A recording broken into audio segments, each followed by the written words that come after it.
It's Debbie Potts, and today I get to talk to Hannah Wendt of Tru Age Diagnostics to talk about biological age versus chronological age and what we can do to improve or slow down the aging process. Welcome to the Low Carb Athlete Podcast, where we focus on discussing topics to help you burn fat, optimize health, and improve performance in life and sports. Transform the whole you from the inside out with the holistic method. Let's dive in. Here's your host, Debbie Potts. Hey guys, it's Debbie, and I just wanted to give you a quick little message from one of our sponsors, Element. It's spelled LMNT, but pronounced Element. If you haven't heard about this, Element is a tasty electrolyte drink mix with everything you need and nothing you don't. That means there's a lot of salt with no sugar, and it's formulated to help anyone with their electrolyte needs and is perfectly suited for those doing a keto, low carb, or paleo diet. And I think this is great for athletes, especially in the summertime and when you're training in warmer climates. Element contains a science-backed electrolyte ratio of 1,000 milligrams of sodium, 200 milligrams of potassium, and 60 milligrams of magnesium. None of the junk, no sugar, no coloring, no artificial ingredients, no gluten, no fillers. That's it. I like the unsweetened one because the other flavors do have a little stevia, but stevia doesn't do well in my body. So I prefer the unsweetened Element. And I like the packets because I can throw them in my bike bag when I go on a long bike ride or when traveling.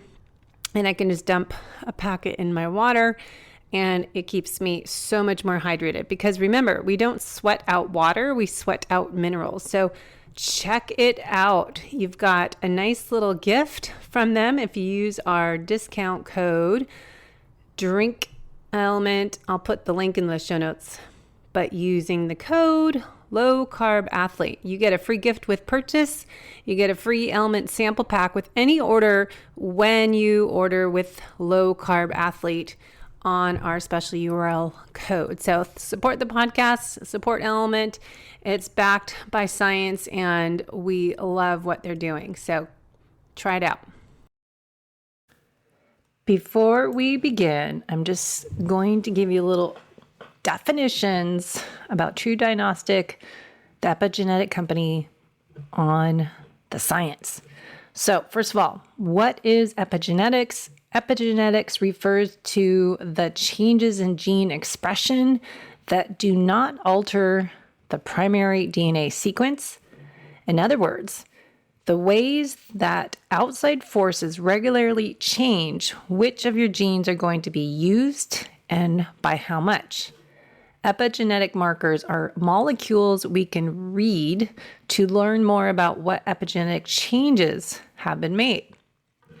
The other topic we're getting into, DNA methylation. What is it? It is a type of epigenetic marker which can change gene expression.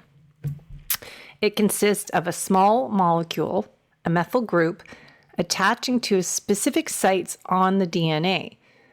They look at patterns of methylation to learn a lot about a person's health and aging.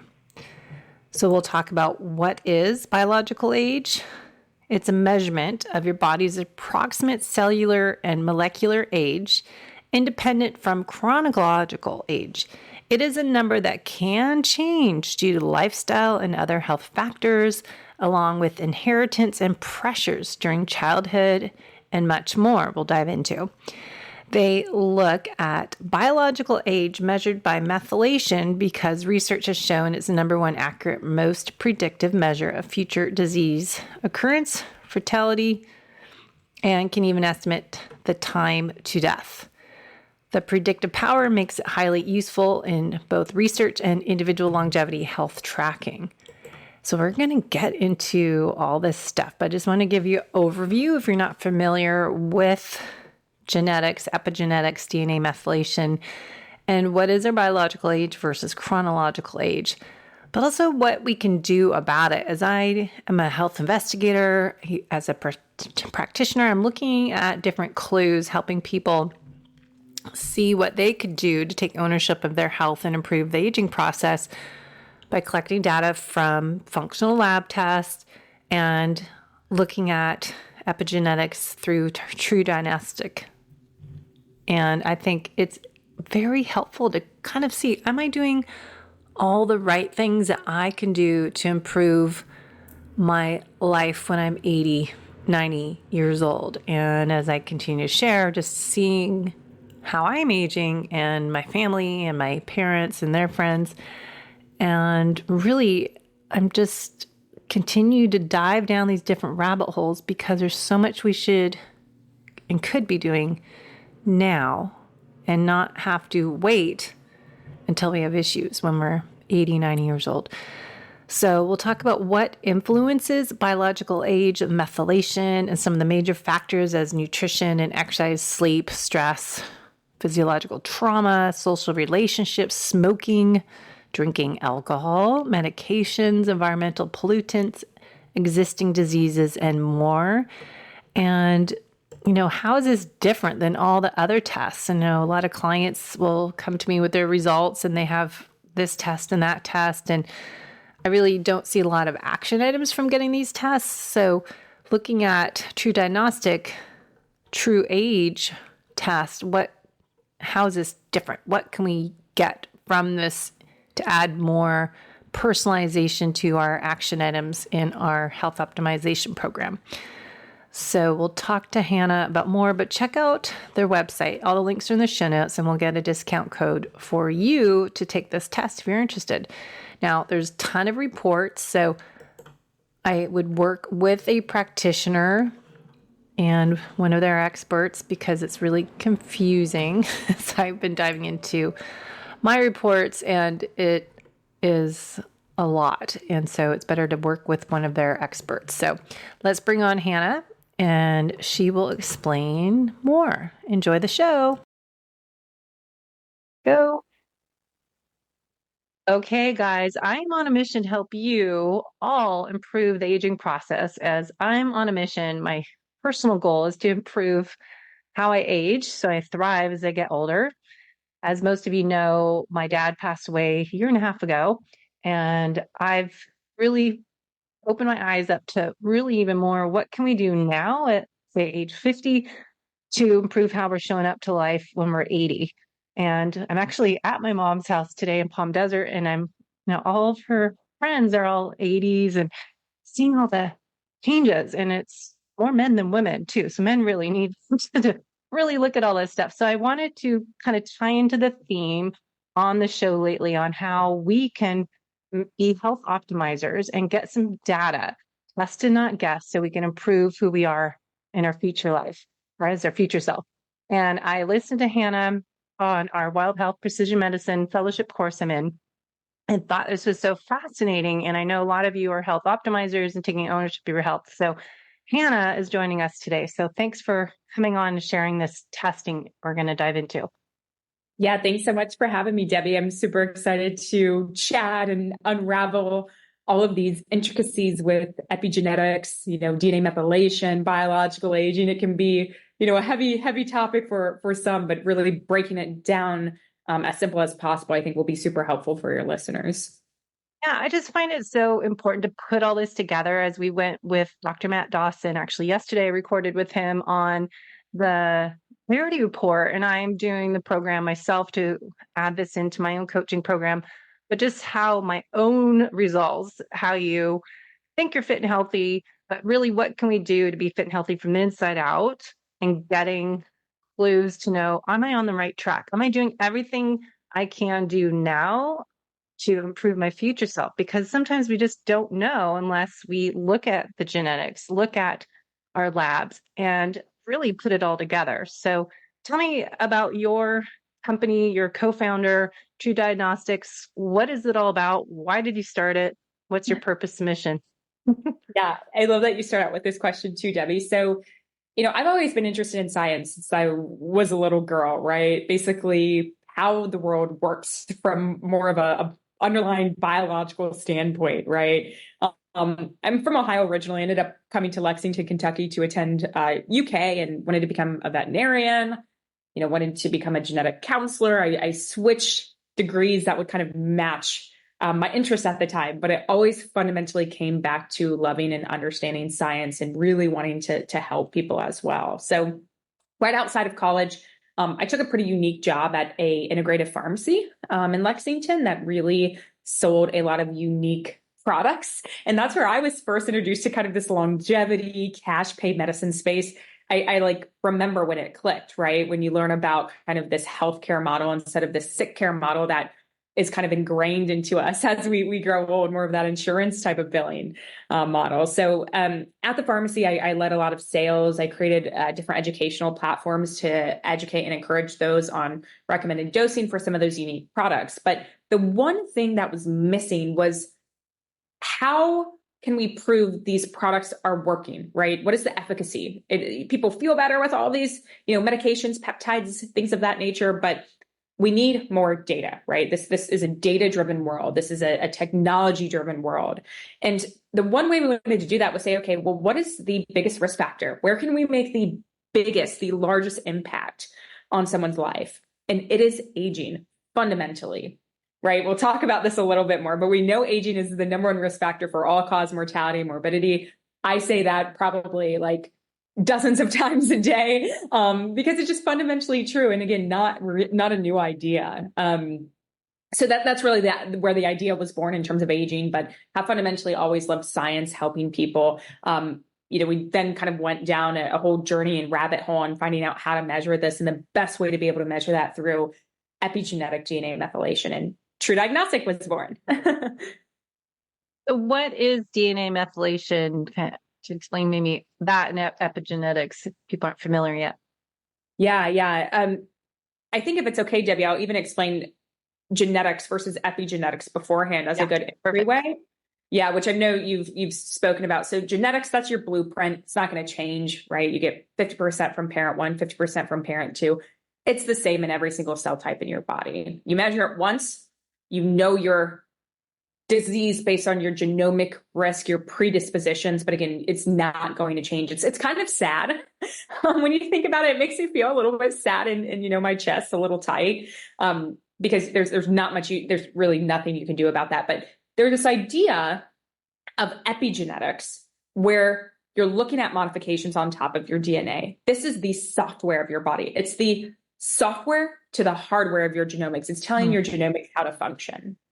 So this is going to be different in every single cell type. Your eyes are going to have different genes that are on and off compared to the genes in your heart. That's why you get a completely different organ system, right? So the epigenetics is a way to kind of modify that DNA expression where it's, on social media right now, a really big, sexy topic is you are what you eat. Your DNA is not your destiny. Food is medicine. And all of those are actually defining epigenetics without really saying it. So it's, again, genetics is more of that nature. Your epigenetics is going to be that nurture, really how your behavior, how your environment, how fundamentally everything you do is going to be affected. That's 80% of it too, Debbie. 80% is epigenetics, 20% is going to be genetics.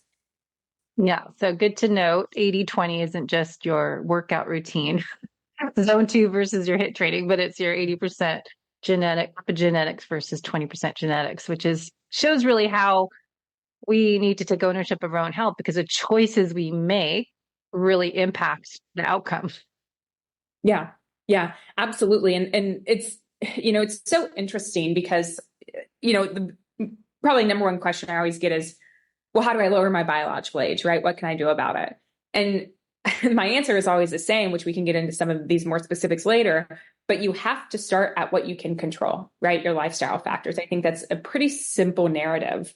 And it turns it becomes a harder conversation when people aren't willing to, really put in the effort and make it more of their lifestyle, more of their habitual routine, because it really is your environment, right? It's, what you wake up every day and what you're excited about or not excited about, which could also be triggering different things to become turned off or on in the body. Thus being, again, positive or negative for your health, depending on that. Mm-hmm. It's interesting how many different tests there are out there for determining biological versus chronological age. And I know a metabolic testing kit So I can do metabolism testing, and there is a biological age marker on there, but it's based on your VO2 max, your fat burn, and metabolic efficiency. So your metabolism. And so it's fascinating to look at, okay, this is how you are in this marker, but there's other ways. And your test, Tru Age Diagnostics, how are you determining? And I know we'll get to my report for a little brief example, and I'll do a separate podcast going through it all, but there's tons of data and research put this together, because I know, I don't know, I see other clients get these tests that they paid for. I'm like, it just did your telomeres. It's not really telling you, what are you using with this data? So testing, getting the information, and then action items, I think putting it all together is an important thing we'll get to. But anyways, question is, what do you guys do or use to create that true age? Yeah, I think that's a great question. And to be quite honest and fair, you can create a biological age with anything, right? You can say, I'm going to time you from going to point A to point B, and, divide it and multiply it and subtract. And here's, an equation for biological age, right? I know that's a silly example, but it's true. Obviously markers with more scientific backing are going to be better than that equation I kind of just threw out there. So this kind of goes through, several, kind of almost a checklist of things we want to look at, even when just kind of validating the epigenetics, the DNA methylation epigenetic clocks we're using. That's what we use at Tru Diagnostic. Then we can ask ourselves several questions to really validate if those clocks would be the most useful. And, being agnostic, some of the things we want to really ask are they published? And are they publicly available in a peer-reviewed journal? I know that sounds a little silly and intuitive as well, but a lot of these clocks, a lot of these epigenetic biological ages are not published. And we joke that it's like going to a fortune teller and kind of just guessing that what they're telling you is true. Right? Because you want to be able to rely on it and understand the literature. Going back to your point, Debbie, I have this score. What do I do about it? And to really understand how it moves, we do need to look at it in more healthy human, men and women, published clinical trials. Yeah, we're not mice. Yeah, exactly. Yeah. Yeah, exactly. So when you had it, let's start from the beginning. So to do a test, why would I want to do it? And then how? So let's start kind of the beginning. Yeah, definitely. How, and then go into reporting. Yeah, I think in terms of, you mean in terms of just the logistics then, Debbie? No, why would I want to get this test done? Give me your sales pitch. If someone said well, who cares? Why do I need to know this information? Yeah, focusing on your aging is critical. I know I already mentioned this, right? Where aging is that number one risk factor for basically every single disease. But one thing to note, this is a new statistic that came out. If you completely cure cancer, there's a magic pill for cancer, you only add about 3 years to average lifespan. And if you completely cure cancer and heart disease adds 4 years on top of that. Those are the two top diseases, the killers in the US. You can only add 7 years of lifespan. And that's just lifespan. That's not even health span, right? Those healthy years at the end of your life. So people will continue to get old. They'll get frail, right? Which is the reason why we need to measure this. It is fundamentally, again, that biggest risk factor. So tackling it and first noticing it as one is really the goal. Because if you're able to slow down that aging process, not only may you be able to prevent other outcomes in the future, but you can even delay the onset, right? Delaying the onset is probably more reasonable, but you absolutely want to try and get to that prevention later on. So there's a lot of other benefits with measuring aging, with studying aging, why you should test. If we all increased our lifespan by 1 year too, which is not that hard, you add about $34 billion of productivity to the economy. So there's a lot of economic impact. Oh, that's interesting. And this, what's even more interesting, Debbie, too, is our national debt in the US is $24 billion. Right. So, we're already kind of seeing that change. And, again, the first thing we need is a good test to measure and track it. And, we believe Tru Diagnostic has that. So we can help our deficit or debt by living longer. So we'll spend more money. Exactly. That's the goal, right? That's funny. No, I think it's important. I always just, as I said, I own this metabolic testing kit, and how hard it is for me to sell it to someone. Like, why would you not do this test? To me, it's just so many people just are afraid to know or to take action, or just rather not, just not have this knowledge. And so I was just curious of, how do you get people to understand how important this information is so they have more tools in their toolbox to improve the aging process so they can live a longer quality life. I always want to put that word in there, that's not just live longer, but live longer better. And that quality of life is so essential.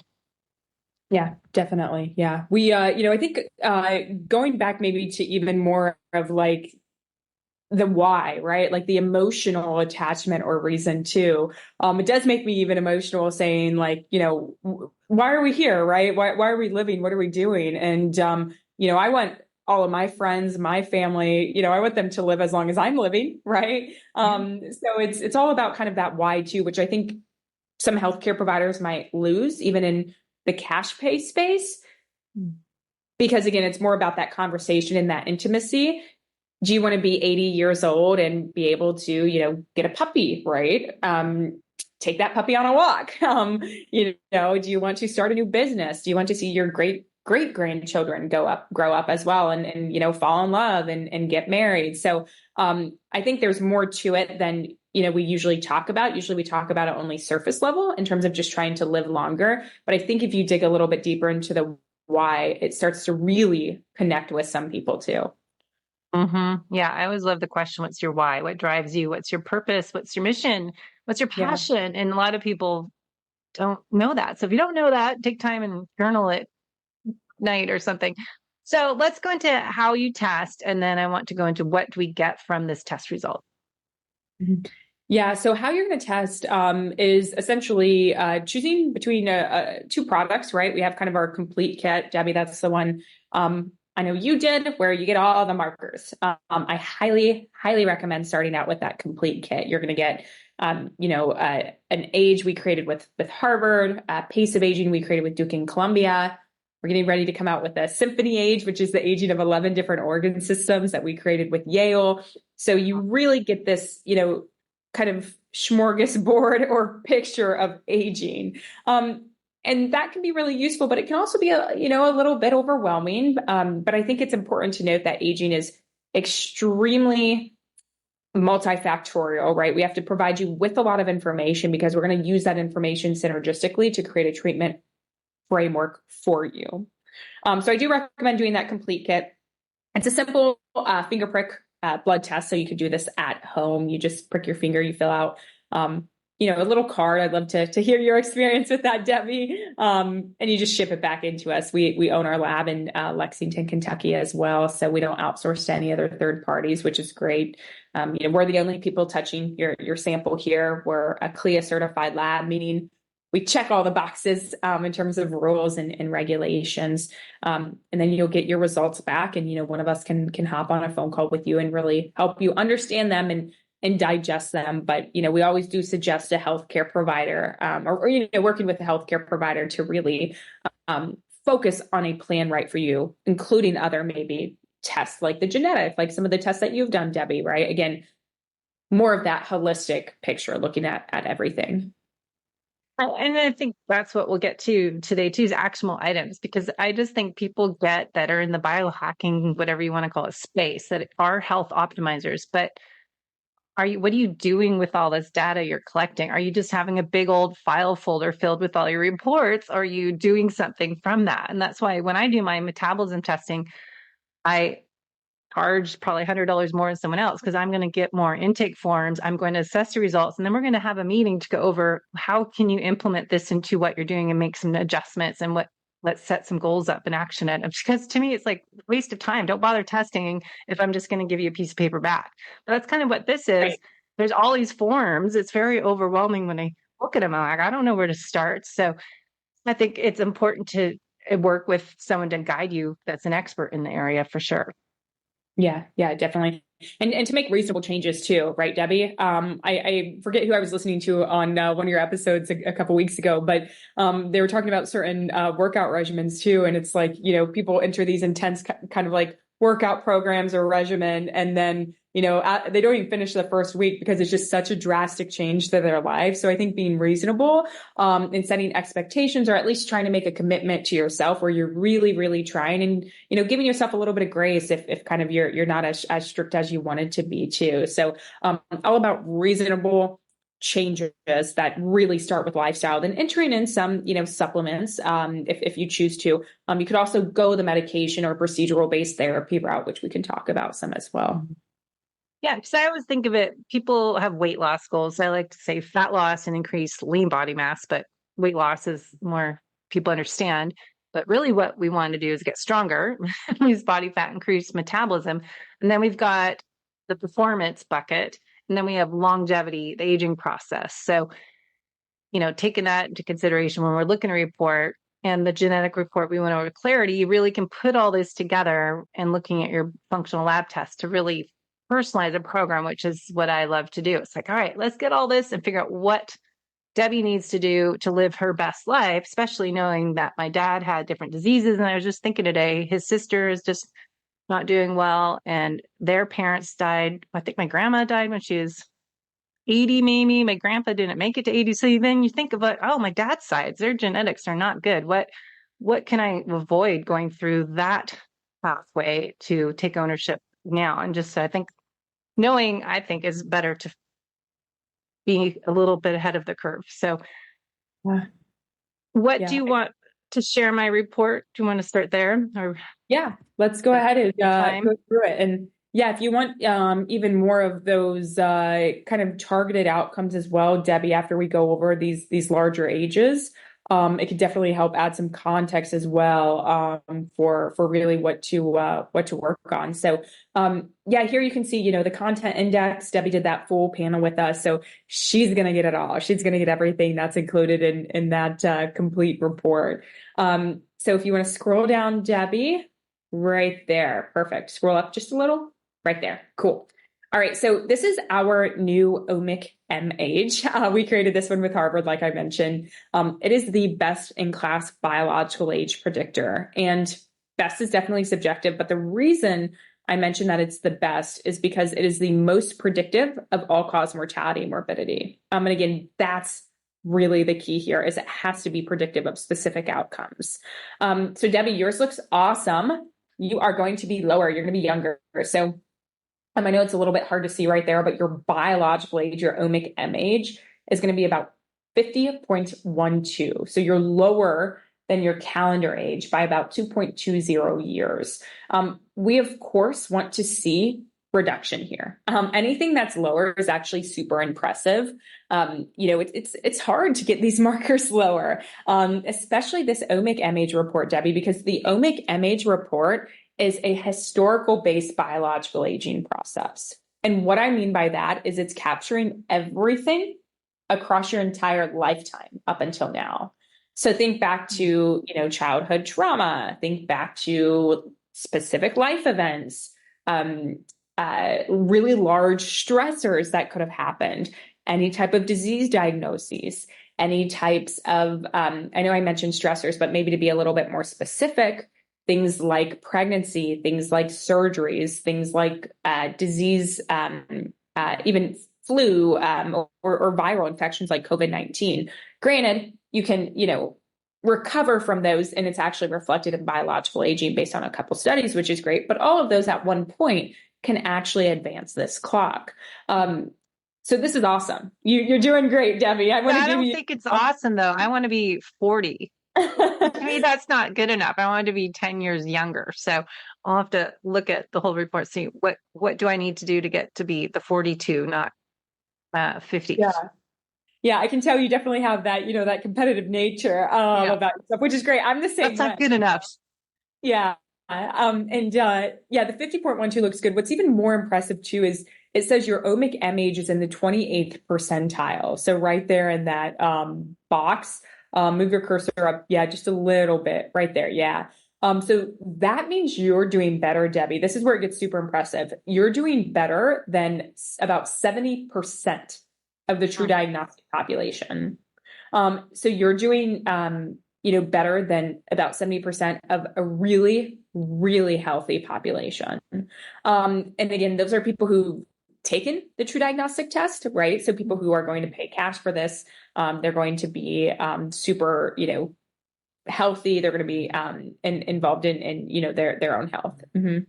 Wouldn't it be amazing if doctors' insurance would cover this? So that, because I was just talking to my client about how labs, CRP, vitamin D, I mean, just the right lipid panel doctors don't do because of insurance. But if you think how many people don't do these tests because they have to actually pay cash for it and not covered by insurance, just like how much of an impact we can make in this world in our aging process if we actually tested under insurance so people would do it. Oh yeah, definitely. And I think we're getting there, right? With some more kind of specific disease risk or scores. Those are called MRSs, methylation risk scores, where you may be able to bill for insurance later on, but it's going to be for a specific disease, right? We know aging is not considered a disease by the FDA right now. It's very unregulated kind of territory because of that. But there is possibility in the future. Mm-hmm. Yeah. So this part here, and if we can touch on I have a red score, but first of all, what is this test from? Is this from the combination of the blood and the genetics? Yeah. What were you saying? Super interesting. So all of the outcomes you see here are just based on DNA methylation and epigenetics. We can predict almost anything through the lens of epigenetics. And that's where then you get more into kind of these epigenetic biomarker proxies, or what we call EBPs, or kind of MRS scores, these methylation risk scores. Because in the creation of this algorithm, Deb, we actually measured 27,000 in targeted proteins, 8,500 metabolites, 61 clinical lab variables, and about 1 million DNA methylation markers. So we're really training this algorithm with as much data as possible, and then saying, okay, well, out of every single outcome we tested, which is the most statistically significant or correlated to aging? And if you want, I can walk you through some of those as well. It's going to be hard to pick out what to work on for you because your score is so good. But if you go back to your reporting, you could even pull up your omic M age, kind of the expanded omic M age. On this page, you mean? It's a different report, actually. Okay. So nothing else on this page you want me to go on to? Scroll up to your disease risk real quick. Yeah, so that red score is just a guide or a key. We're removing that. So just showing you how to interpret more of the negative scores or red scores. Okay. Yeah, so for those who yeah, you're all good. You're all good. For those who are listening and not watching, Debbie looks great. She has all green kind of negative disease risk. These reflect current risk. It's a relative risk. So we're not telling Debbie when she's going to die. We can't do that. It's not an absolute risk, but she basically has a lower risk for cancer, heart disease, stroke, type 2 diabetes, COPD, depression, and death when you compare her to everyone at her same chronological age group. And again, that's what we expect to see, right, Debbie? Because you are younger biologically, and if you're younger biologically, you're going to be at a reduced risk for all-cause mortality and morbidity. So you got to give yourself some credit there. Mm-hmm. So I always laugh, so what's your definition of longevity versus mortality? Are you asking me in particular? Yeah, because everyone says all cause mortality, and then we talk about longevity, but is it the opposite? Or you're going to die or you're going to live? I think mortality is quantifiable, right? Maybe in terms of hey, this is when someone is considered dead, right? Or has passed from death. It's kind of a weird thing to say, right? There's a mortality rate. There's a death rate at which people are dying. I think we don't have a definition of longevity or a longevity rate or what that really looks like. It could definitely be defined, right? Where you could say the longevity rate in the US is everyone who's, male, female, that's above 120, right? And in, X condition, right? And you'd probably have to write a lot of criteria for that. But I think the biggest difference is death, mortality being more quantifiable. Mm-hmm. So all cause mortality is just when you're going to die. Correct. Yeah. So Yeah, that one you're showing here, this is still my favorite to talk about out of, probably all of them. The omic MH is becoming pretty close, but this is a pace of aging. So it's more of a 3 to 6 month running average of how you're currently aging. And you are at 0.87. This looks great. I know you probably want to be at 0.6 or even lower. Not competitive. Yeah, this means though you're aging, Debbie, 0.87 biological years for every one chronological year. And you can see you're below the average trend line for people of your same chronological age group, which is great. But I would usually try and shoot for as the goal to be at 0.75 because Down here. at 0.75, think of it in quarters. If you keep it there, which is not easy to do, I'll say, if you keep it there though, you're shaving a year off every 3 years, right? A biological year. So we kind of think about it in quarters. I don't like to get close to 1. I don't even like to get close to like 0.97 because of what you mentioned, that death in kind of chronic disease diagnosis goes up by 50% almost in each respective category over the next 7 years. Yeah. This is a really unique one in the way it's been validated, right? I think just in 2024 alone, granted this was available in 2022, it's had over, I think like 75 published studies in peer-reviewed external, articles and cohorts.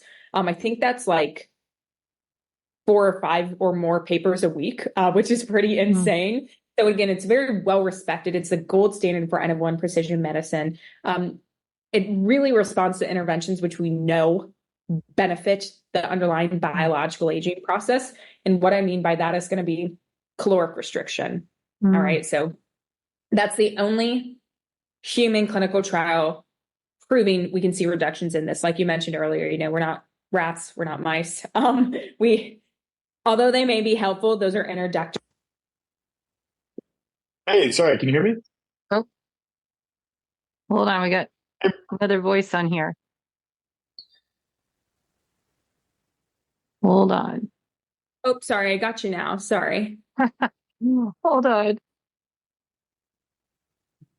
Okay. Thank you, Hannah. I just had to pause there, get the right screen set up. So if you guys are watching the video, this will help you more. So make sure you can get to the YouTube channel and see how you can be fit and healthy from the inside out looking at this test. So Hannah, where we were just looking at this. So my goal here is to get this down to 0.6 would be my goal as a high performer.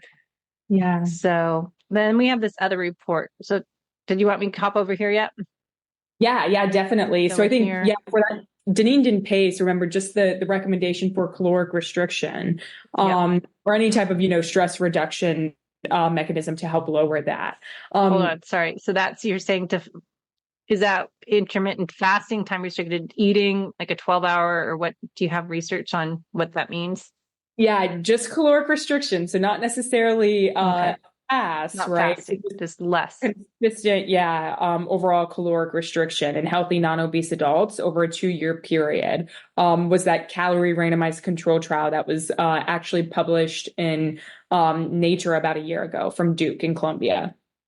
So question on that, if I'm testing someone's resting metabolism with my Pinoy metabolic testing kit, I get the resting metabolism, and then if they have, additional movement throughout the day, the TDEE, and then if the exercise, so we figure out their calories estimated. Is that would you kind of use that as optimal for the RMR test data? Yeah, you're exactly right. It's also going to be super specific per person, right? Like your 10% reduction isn't going to be the same as someone else's. So it depends on, a couple things. Obviously, the metrics that you mentioned are going to be super helpful, but also your goals, right? Like if you want to put on muscle mass, if you're pregnant or breastfeeding, caloric restriction may, is definitely probably not going to be the best for you. So you have to be a little bit careful there. But that's really, again, when we talk about real published peer-reviewed literature, the one recommendation that we would make. And it's all, again, about healthier choices. So say, for example, Debbie, you're a meat eater, carnivore, and, you eat breakfast sausage every morning and you switch from traditional bacon to turkey bacon, right? That's about a 10% caloric deficit already for the day, pending that you eat well the rest of the day. But it's just simple lifestyle hacks where you can be a little bit more healthier in the decisions and choices that you're making that are really going to regulate and help epigenetics. That's great. I just would say, I think I always have to be careful of the audience that when you tell limit calories to athletes and high performers, they do everything to the extreme. And so the last 4 years, we're saying, don't do all the fasting everyone's talking about because it's metabolically unhealthy people. But if you are fit and active and exercising once or twice a day, you have to say, okay, is there other methods that eating less when people I get when I do the metabolic test barely are eating because they're trying to do all this fasting and OMAD, but they're also athletes. So it's like, is there other methods to improve this? Those are my two exceptions. I'm like, if you're pregnant, if you're breastfeeding, right, and if you're an athlete, you need to be very, very careful. Again, especially if you're looking to build muscle mass. So, you need to take it with a grain of salt. But again, any type of stress reduction kind of methodologies as well is going to help keep that pace lower. Yeah, I just have to add that in because that's been a big challenge last few years.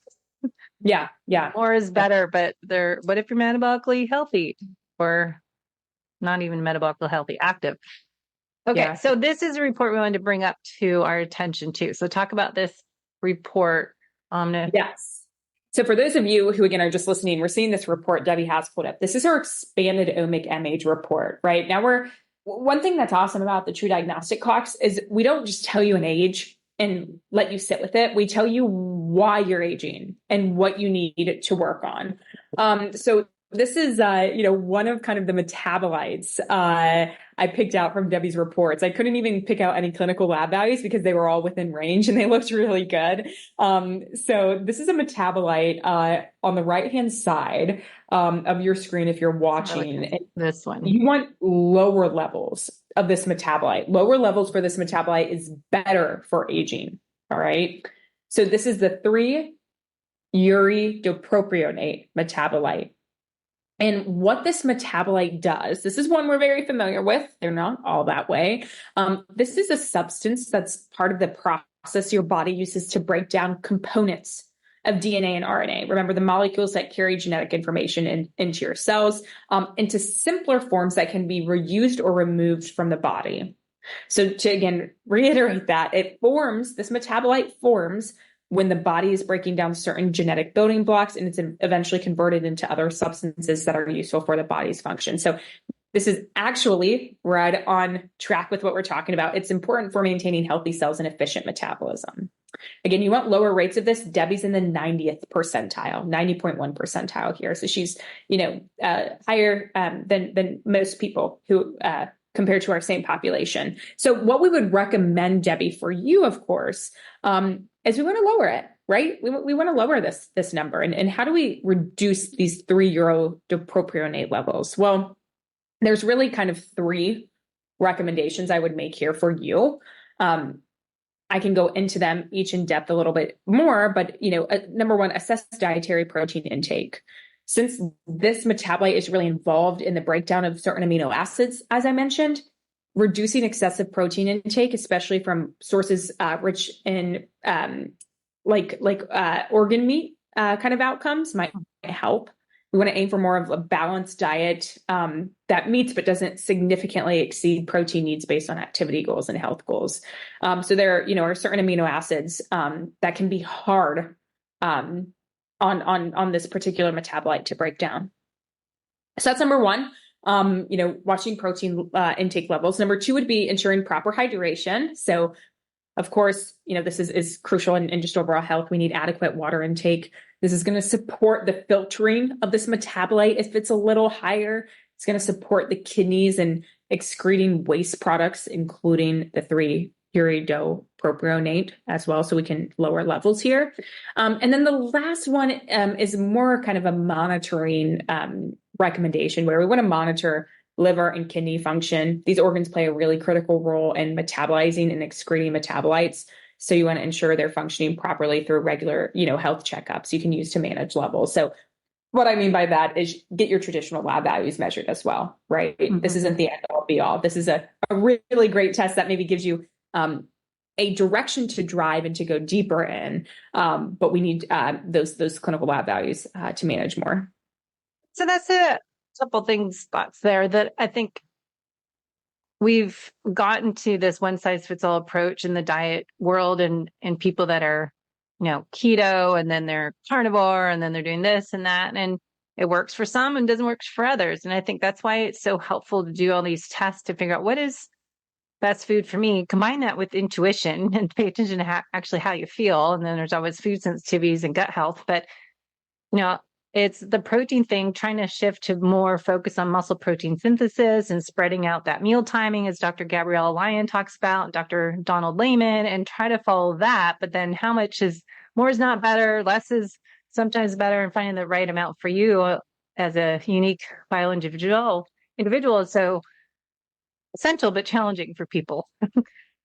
Definitely. Yeah. And again, it's really unique in the sense that we're now able to do this, just because if in previous kind of biological age clocks, or even ones you'll get, from different types of outcomes in testing, you just get that number, right?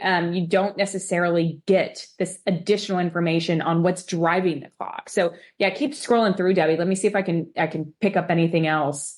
Another quick question though, what are these markers from? Because I don't think I did urine tests. I always think metabolites are more than a urine test. Where are they coming from? Blood or saliva? DNA methylation in the blood. Yeah. So again, because we measure those 61 clinical lab variables, 27 in targeted proteins, and 8,500 metabolites, the machine learning then, or the AI, is really choosing which outcomes are most, correlated or predictive of your aging process. So again, this is a really new idea. We call these EBPs, or epigenetic biomarker proxies. So It's a completely novel technique. And, Debbie, what's really interesting is we can now predict over 4,000 of these outcomes after further investigation. So, the idea is that this is a really unique biomarker. It's going to be that one place one test to replace many in the future. It's fascinating. And then it was just from one little blood drip off my finger to a card. That's what we can get all this from one little blood sample.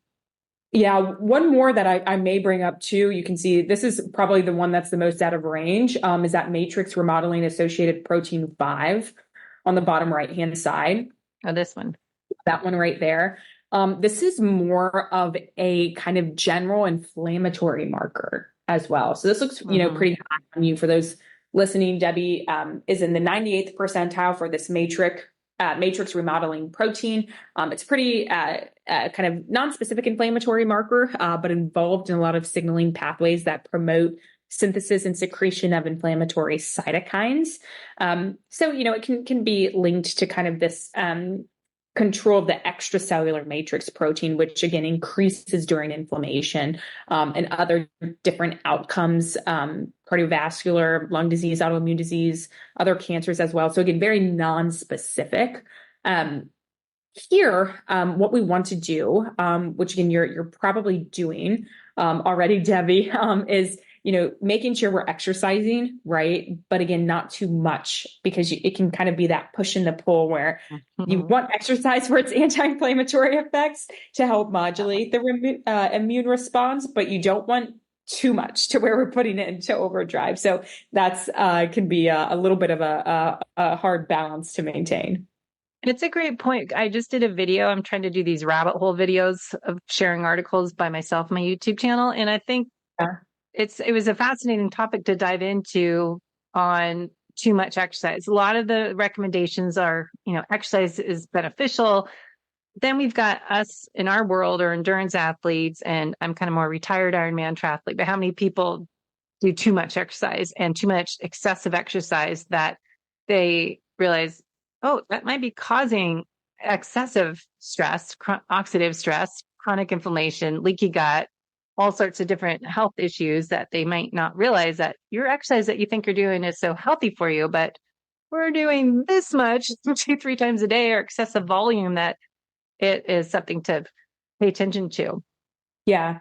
So, that's the other one that really kind of sticks out on your report. We see some of these other proteins being a little bit higher than the 80th percentile. Again, a lot of them do have to do with kind of the inflammation kind of involvement as well. So I think overall, maybe working, Debbie, on balancing kind of that inflammation, digging a little bit deeper into that, looking into a little bit of that liver and kidney health, just giving it maybe a little bit extra support, making sure those biomarkers look okay as you're doing your clinical lab testing too, just because of that 3-uridine propionate. It's a tongue twister metabolite. But yeah, you're just going through now, the That's rest all the definitions.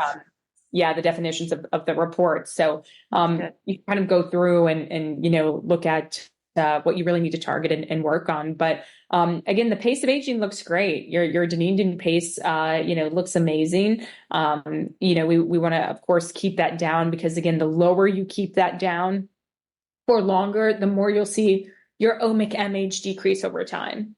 Mm-hmm. Yeah. So I think it's great to say, show that you get this information.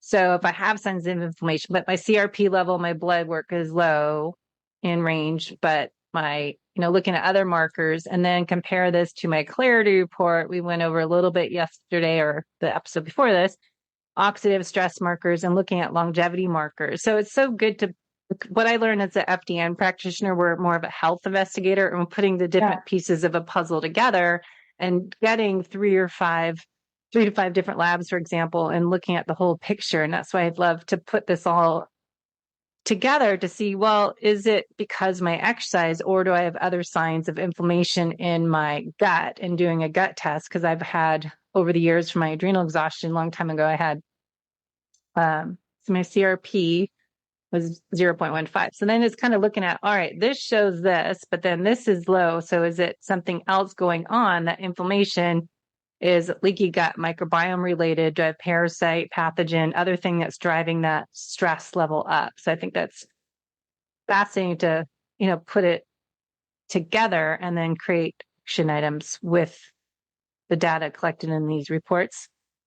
Yeah, I think you hit the nail on the coffin, so to speak, right? Where if you want to optimize your health, I think you absolutely have to measure aging. I think it's a no-brainer. But as biased as I am, I would also say you can't just stop there, right? You do need everything. I love, Wild Health's offering, the clarity, the lab values, the plans they come up with, literally everything they create for their patient from a holistic standpoint. And like you mentioned with the FDN practitioner, you're pulling in different things because you do need that whole body picture, right? You may have a low genetic risk for type 2 diabetes in your family, but because you were exposed or you're choosing a specific diet, your epigenetic risk could be increased, right? So you have all of these different risks. You need to look at all of them together. That way you can make changes based on those fundamental differences in the risk. And I think people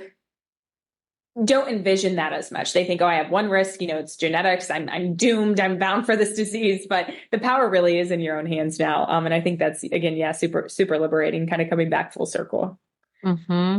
Yeah. So if people are interested in living a longer, better quality life, we should take ownership of our health, invest in our health, and purchase this test along with, there are other tests that you suggest, or just start with this and put it with, like, how do we get started? Where would you direct us? Yeah, so if people want to get started, they can go to truediagnostic.com and order a test kit. If you have any questions, our support team is phenomenal. Support@truediagnostic.com. I'd love to speak with everyone or anyone. If you have questions, I love connecting with people. So I'm at Hannah@truediagnostic.com. I have my Everything Epigenetics podcast as well. If you really want to deep into the science, it's definitely more science driven with researchers in this field. But yeah, Debbie, would love to even get you a code for your listeners to use as well if they're interested in taking the test with you and getting a discount. Yeah, I for sure will do that. So we'll hook that up into the show notes. And I just find the more you can know and then put it all together and create personalized action items, but not being overwhelming. Less is more. Create base hits, create the home run. I think I get people that have this huge list and, they've got their Aura, their Whoop, and their Garmin and their Apple Watch, and they're doing the NutriSense, their CGM, and they're just doing everything. And then I just almost need to simplify it and just go, okay, let's just start with the basics and get a little bit more clarity of what you need exactly, because they come to me with 20 different supplements that they heard about on other podcasts and social media, and then they like taking this and that. And I think this information would help us kind of get more clarity on how to give people more suggestions, direction. Yeah, that's a great point.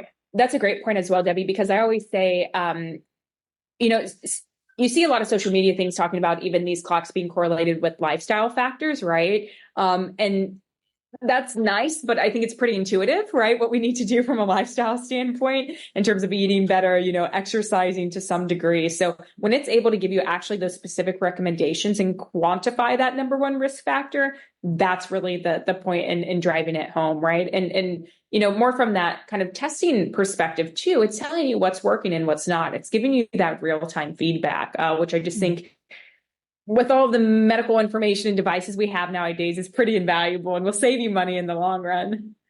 Yeah, just figure out what do I need to work on right now to improve my health, and then reevaluate. How often do you retest?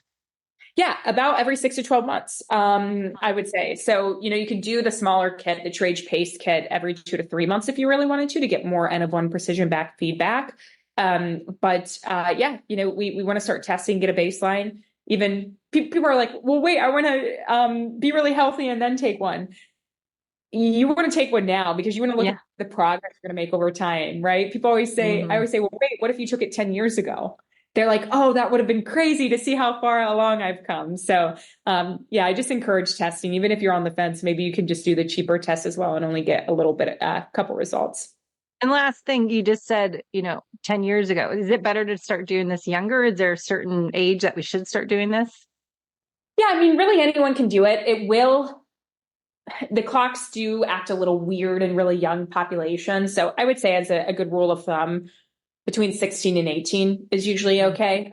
We have specific clocks for children. So if anyone does want to test and, again, needs a parent or guardian to sign off on that, if they're under, 18, we've tested, children before, but we would run a different analysis on them. Cool. Amazing. Yeah. Well, thank you so much for your time and kind of sharing some of the insights from my own report and how well we need to test, and then get someone that's expert as yourself to help us guide us through it with maybe their own health coach to figure out what to do with it. Because there are like 10 different reports with so much foreign information on there that we need some guidance for sure on it. Oh yeah, for sure. Well, thanks, Debbie. I'm super passionate about what you're doing as well. It was great, to get to learn a little bit more about you, and super excited to get some feedback from the audience as well. Thank you. Great. Well, we'll get some comments on the video, and the podcast audio version will go out too, and show notes will have all the links for it. So thanks so much. Hey guys, it's Debbie. And if you like what you listen to and you're curious and want to learn more on how you can be a health optimizer and take ownership of your health in the future when you are 70, 80, 90 years old, let's talk. Head to debbiepotts.net and set up a free discovery call with me to learn more about my personalized coaching packages as my health investigation package or my VIP package, where we dive into a program together for 6 months to help learn what you can do to be the best version of yourself. Thanks for listening to the Low Carb Athlete Podcast. If you have any questions, feedback, or topic suggestions, let us know on Facebook or at debbiepotts.net. You can help us continue and grow by leaving a review on iTunes. Thanks again, and see you next time.